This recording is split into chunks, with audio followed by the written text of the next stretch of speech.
Hello everyone, welcome to my channel. आज का हमारा वीडियो लेक्चर रहेगा पित्ती की दवाई के बारे में। यानी कि 5 सबसे अच्छी कुछ ऐसी मेडिसिन है जो कि आपकी जो पित्ती है यानी कि हाइव्स, अर्टिकारिया जो प्रॉब्लम होती है उसे ठीक करती है। तो बेसिकली हाइव्स में क्या होता है, यहाँ पे आप देखिए इस तरीके से रैसेस बन जाते हैं और जो रैसेस है वो इस तरीके से उभर के आते हैं, लाल लाल रैसेस बन जाते हैं और बहुत तेज इसकी खुजली आती है। और ये जो है वो इम्यून सिस्टम से भी जुड़ी हुई है। तो इसके लिए 5 बेस्ट मेडिसिन हम आपके लिए लेके आए हैं। तो 5 बेस्ट मेडिसिन फॉर हाइव्स। चलिए स्टार्ट करते हैं आज का हमारा वीडियो लेक्चर। हाइव्स को हम अर्टिकारिया भी कहते हैं और दूसरे वर्ड में हम इसे पित्ती भी कहते हैं।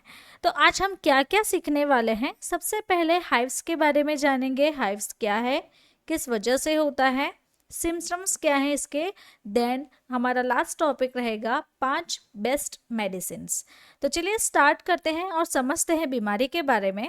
तो हाइव्स कुछ ऐसी इरिटेटिंग सेंसेशन पैदा करती है जो कि आपके बॉडी में स्क्रैच डेवलप करती है।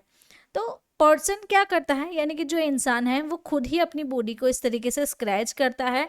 तो हमारी जो ब्रेन एंड स्पाइनल कोड के बीच में जो सेंसरी नर्व होती है वो उसे डिटेक्ट करती है। कुछ टाइम ऐसा भी फील होता है कि जो हाइव्स के जो स्क्रैच है वो आपको पेनफुल लगते हैं और कई बार डिफ़िकल्ट भी होता है इचिंग करने में। और आपको कुछ सेंसेशन कुछ ऐसे भी आ सकती है जिससे आपको लगता है कि ये कुछ अजीब से प्रकार का है। तो ये जो है वो हाइव्स जो बनते हैं वो आपको खुजली के साथ आते हैं और उसके साथ साथ आपकी बॉडी पे रैशेस भी बन जाते हैं। तो चलिए इसके लक्षण देखते हैं, सिम्टम्स क्या हैं। सबसे पहले ये जो लक्षण है रेडनेस, तो वो तो दिखाई ही दे रहा है कि बॉडी पे रेडनेस बन गई है। स्किन पे वेल्ट बम्प दिखने लगते हैं, यानी कि यहाँ पे आप देखिए इस तरीके से बम्पी स्किन बन गई है पूरे बदन पे, इस तरीके से कहीं भी ये हो सकते हैं। हाइव्स ब्लाइंड, यानी कि जब भी आप टच करते हैं ये जो पिंक कलर का है तो प्रेस करने से क्या होगा, ये जो हाइव्स है वो पिंक में से येलो कलर में दिखने लगते हैं। तो प्रेस करने पर येलो कलर का दिखता है। लेदरी स्कैली स्किन, यानी कि यहाँ पे एक लेदर सा छाया हुआ है, इस तरीके से आपको फील भी हो सकता है।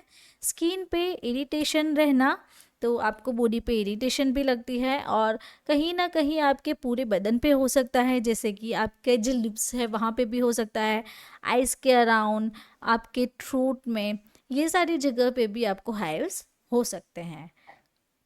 नाउ वीडियो के बीच में मैं आपको बताना चाहती हूँ, हमारी एक बुक है डिजीज एंड ट्रीटमेंट, तो आप यहाँ पे इस वीडियो में देख सकते हैं। इस तरीके से हमारी पूरी कलर प्रिंटेड बुक आएगी। अगर आपको भी हमारे साथ ऐसे ही स्टडी करना अच्छा लगता है तो आप ये जो हमारी बुक है वो परचेस कर सकते हैं। तो आपको ओनली 749 पे करने हैं। आप learn with Pfizer mobile application से भी ये बुक परचेस कर सकते हैं। तो इसके लिए आप हमें व्हाट्सअप भी कर सकते हैं या फिर एप्पल स्टोर और एंड्रॉयड प्ले स्टोर से भी मेरी एप्लीकेशन को डाउनलोड करके आप बुक परचेस कर सकते हैं। तो इसके लिए हमने एक नया कोर्स भी बनाया हुआ है। अगर आपको पीडीएफ बुक चाहिए, पीडीएफ के फॉर्मेट में चाहिए, तो वो आपको ओनली 299 में अवेलेबल रहता है। तो 299 रुपये में आपको ये बुक मिल जाएगी। चलिए अब इसका इलाज समझते हैं कि इसका इलाज क्या है, कौन कौन सी दवाइयाँ हाइव्स यानी कि पित्ती में दी जाती है। तो सबसे पहले यहाँ पे है एलेग्रा यानी कि फेक्सोफेनाडिन। तो फेक्सोफेनाडिन क्या है, ये एक एंटीहिस्टामाइन मेडिसिन है। तो इसका जो डोज है वो 120 से लेकर 180 mg यानी कि 120 से 180 mg ओरली पेशेंट को दिया जाता है। लेकिन यहाँ पे इस वीडियो में 120 mg दिखाया गया है, तो 180 mg भी अवेलेबल है। तो बेसिकली हे फीवर जिसको होता है, अर्टिकारिया जिसे है, और एलर्जिक राइनाइटिस में ये मेडिसिन सजेस्ट की जा सकती है। तो फेक्सोफेनाडिन का काम क्या है, जो स्टार्टिंग हाइव्स जो बनते हैं, स्टार्टिंग की जो खुजली होती है वो उसे कम करने का काम करती है। दूसरी जो मेडिसिन है वो ओमालिजुमाब इंजेक्शन है। अगर किसी को एलेग्रा यानी कि जो फेक्सोफेनाडिन ड्रग है उससे ठीक नहीं हो रहा है तो दूसरे नंबर पे आती है ओमालिजुमाब। तो ओमालिजुमाब जो है वो इंजेक्शन पेशेंट को दिया जाता है। वो कौन से क्लास से बिलोंग करती है? एंटी आईजीई, यानी कि आपकी इम्यून सिस्टम की एलर्जी है, आपको एलर्जिक रिएक्शन हो रहा है, तो उस कंडीशन में एंटीबॉडीज दी जाती है। मोनोक्लोनल एंटीबॉडीज वो क्या करते हैं? आपकी बॉडी में खुजली कम करते हैं। तो इसे यूज़ कैसे करना है? जब भी आपके जो एंटीहिस्टामाइंस अगर आप दे रहे हैं, सेट्रिजिन दे रहे हैं या फिर आप फेक्सोफेनाडिन दे रहे हैं, तो इसी कंडीशन में जब भी एंटीहिस्टामाइन जो है वो वर्क नहीं करते हैं, तब ओमालिजुमाब जो इंजेक्शन है वो सिंगल यानी कि अलोन अकेला दिया जाता है, किसी कॉम्बिनेशन में नहीं दिया जाता। तो इसका काम क्या है कि आपकी बॉडी में जो इम्यून सिस्टम में जो हाइव्स हो गए हैं तो वो उसे काम करता है, यानी कि क्या करेगा? रिलैक्स करेगा। तो यहाँ पे हम इसका डोज देखते हैं। तो डोज 75 mg से लेके 600 mg तक का डोज है। तो यहाँ पे किस तरीके से देना है और कितना ml इंजेक्टेड देना है, इसका भी डोज डिस्क्रिप्शन दिया हुआ है।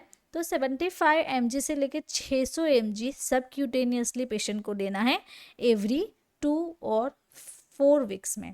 तो पेशेंट की कंडीशन डिपेंड करती है कि किस तरीके से हाइव्स बने हैं और कितनी मात्रा में बने हैं, उसके अकॉर्डिंग डोज पेशेंट को हम सजेस्ट करेंगे। तो थर्ड मेडिसिन यहाँ पे है एपिनेफ्रिन इंजेक्शन। तो एपिनेफ्रिन जो इंजेक्शन है वो alpha and beta adrenergic agonist से है। तो इसका जो डोज है वो हमें IM यानी कि इंट्रामस्क्यूलर देना है। 0.3 to 0.5 mg इसका डोज रहता है।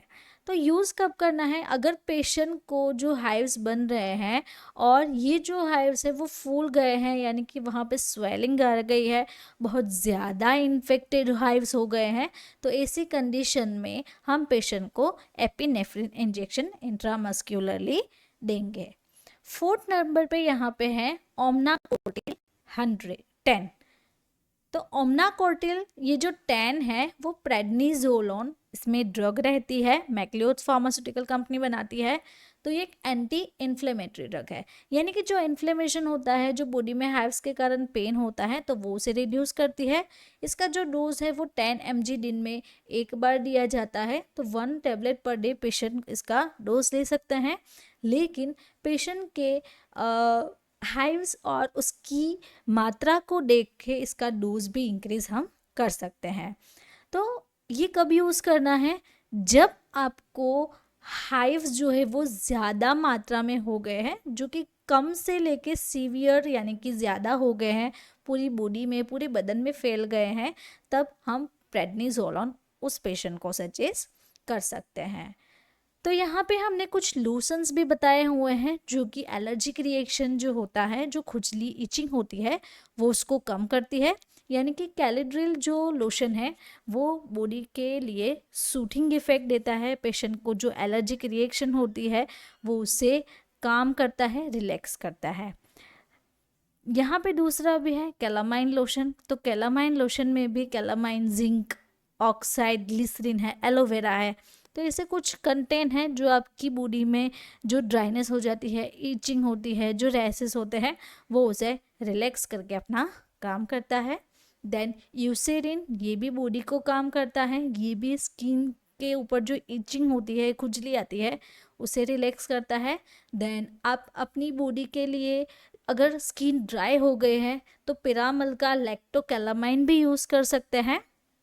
देन अगर बेबी को ऐसे कंडीशंस हो रहे हैं, बेबी को भी खुजली आ रही है, ऐसे कुछ कंडीशन में आप उनको काम करने के लिए कैलामाइन बेबी लोशन हिमालय का आता है, वो आप बेबी को लगा सकते हैं और बेबी के लिए हम प्रिस्क्राइब कर सकते हैं। तो ऐसे ही आप हमारे साथ सीखने के लिए हमारी ये जो बुक है वो परचेस कर सकते हैं। इसकी जो प्राइस है वो 749 है। इसके लिए आप हमें व्हाट्सएप के थ्रू कांटेक्ट कर सकते हैं। अगर आपको PDF बुक चाहिए तो PDF बुक भी आप learn with Pfizer mobile applications के थ्रू डाउनलोड कर सकते हैं और हमारे साथ ऐसे ही बीमारियां और उनके उपचार सीख सकते हैं। ऐसे ही हमारे साथ सीखने के लिए आप हमें सपोर्ट कीजिए। और अगर आपको हमारा ये वीडियो अच्छा लगा तो आपको ये वीडियो भी अच्छा लगेगा। इसमें भी हमने बहुत अच्छी जानकारी आपके लिए दी है, तो इसे भी ज़रूर से देखें। ऐसे ही हमारे साथ सीखने के लिए हमें सपोर्ट करें, हमारे चैनल को सब्सक्राइब करें और बेल आइकॉन को टर्न करना ना भूलें। Thank you for watching my video.